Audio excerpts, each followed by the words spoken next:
Well, welcome to Vintage Farmhouse Antiques YouTube channel, where we show you in detail some of the china and porcelain that comes through for listing on the Vintage and Antiques website. And this sugar bowl just really caught my eye when we saw it. It's absolutely spectacular and just glows in certain lights. The gilt detailing on it and the high Imari decoration, it's just something special. With the colour combination they've used, the orange and umbers, just that little uplift of green and yellow with the thick gilt, and the inner and outer decoration is just spectacular. It's an interesting china mark as well, because this one gets everybody quite confused. BHA London with that almost medallion-like lion with the burst. I don't know how to describe that really.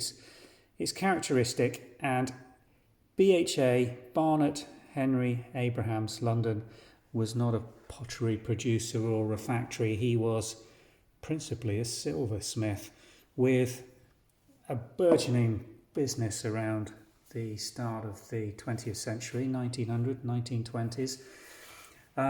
He had a good going business, a store, a china house as well, and they were substantially successful enough to have certain pieces manufactured bespoke, well not bespoke, but certainly on an exclusive pattern basis, with his china mark effectively put on it, or his business mark, his trading mark, if you like, for sale just through their store in London. And BHA is one of those examples.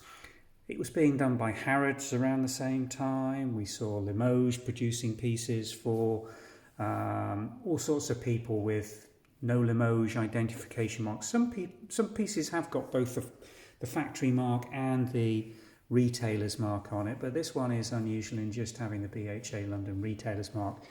We think it is probably either Royal Albion, Royal Albert, or Crown porcelain, and it is spectacularly decorated. That's why I would end, if I was being pushed, with Royal Albert probably as the production source for this piece. But we can't tell, there's no pattern records, so it is a matter of opinion and not fact.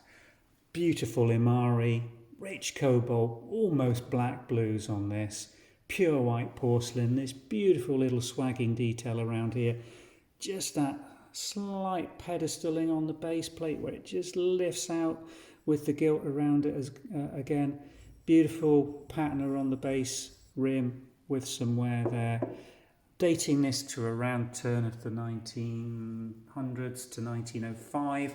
Could be a little later, because Imari was so popular it was produced right the way up to the First World War, so it could be a little younger than that, but I would put my money probably around 1900 for this piece. Going on sale on the Vintage and Antiques website. The link description below will take you directly through to this listing. Do have a search through on Imari patterns, because we've got some lovely old antique Royal Albion, Crescent china, some lovely pieces of Imari that we're listing on that website. So do have a browse if you follow the link below. Thanks for watching.